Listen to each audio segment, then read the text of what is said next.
Swastika found in GOP office. Capitol Police launch. Urgent investigation. A shocking discovery inside the U.S. Capitol has rocked Washington. A swastika, one of the most infamous symbols of hate, was found displayed inside a Republican congressional office. Yes, you heard that right. The very halls that represent American democracy are now under investigation after this disturbing find. Capitol Police have been called in, politicians are scrambling for answers, and the public is outraged. How did this happen? Who's responsible? And what does it reveal about the growing presence of extremist imagery in U.S. politics? Stay tuned as we break down every detail, the political fallout, and what this means for America right now. Before we dive in, don't forget to subscribe, like this video, and turn on notifications so you never miss updates on the biggest political stories shaping the nation. The discovery. The story began when Politico reported that Capitol Police were investigating a swastika found in the Washington office of Republican Representative Dave Taylor of Ohio. During a virtual congressional meeting, a screenshot captured one of Taylor's staffers sitting in front of what appeared to be an altered American flag, with the stripes rearranged to form a swastika-like pattern. Within hours, the disturbing image spread online. Viewers immediately recognized the pattern and sounded the alarm, accusing the office of displaying a symbol tied to Nazi Germany and anti-Semitism. Representative Taylor said he had no prior knowledge of the flag's design, calling it vile and deeply inappropriate. He quickly contacted Capitol Police, who opened a formal investigation into how such an item ended up inside a government office. What we know so far. Capitol Police confirmed they are investigating the incident, though they have not yet released details about the staffer or any possible motive. The flag was reportedly hung behind staffer Angelo Elia, and the office has since removed it. Taylor's spokesperson said that the congressman condemns hate symbols in every form and is cooperating fully with investigators. However, this discovery comes at a particularly sensitive time for the Republican Party. Just days earlier, leaked group chats from young Republican leaders showed messages praising Adolf Hitler and spreading racist memes, a scandal that had already put the party on defense. With that backdrop, the appearance of a swastika in a GOP office only deepened public concern that extremist ideologies are finding space within mainstream politics. Reactions from both sides. The backlash has been swift. Democratic lawmakers have condemned the incident, calling for a broader investigation into hate symbols and extremist affiliations within congressional offices.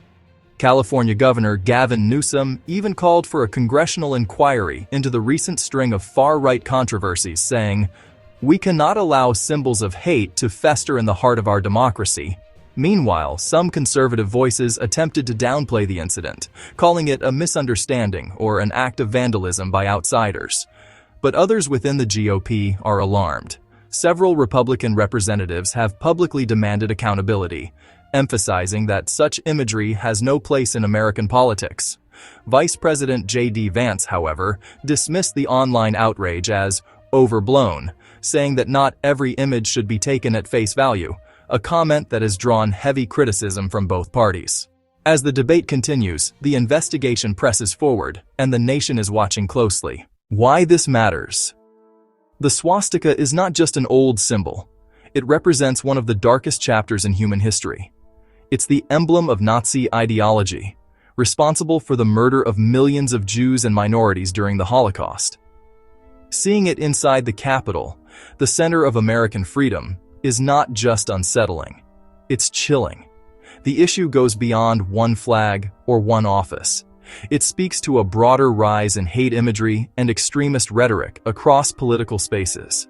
In recent years, we've seen politicians, influencers, and online groups normalize once taboo symbols, blurring the line between free expression and hate.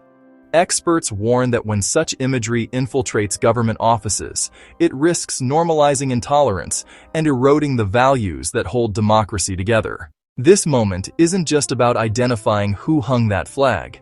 It's about confronting the deeper question: how did we get here? And what will it take to stop it? What happens next? Capitol Police will continue their investigation to determine how the altered flag appeared, who was involved, and whether any laws were broken. Congressional ethics committees could open their own inquiries if staffers are found complicit. Public pressure is also mounting. Advocacy groups and civil rights organizations are demanding transparency, pushing for new guidelines to prevent hate imagery inside government spaces. Representative Taylor has pledged full cooperation, but many are calling for deeper oversight to ensure accountability, not just for this case, but for any future incidents that threaten public trust. This story isn't just about a symbol, it's about what that symbol represents, the tension between freedom and hate, between democracy and division. A swastika in a congressional office isn't something America can ignore.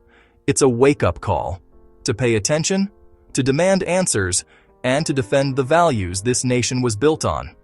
If you believe symbols of hate have no place in our government, then make your voice heard. Comment below and share your thoughts. Should there be stricter oversight for staff offices on Capitol Hill? Don't forget to like, subscribe, and turn on notifications so you can stay informed as this investigation unfolds. This is a developing story, and we'll continue to bring you updates as more details emerge. Thanks for watching, and remember, staying informed is the first step toward accountability.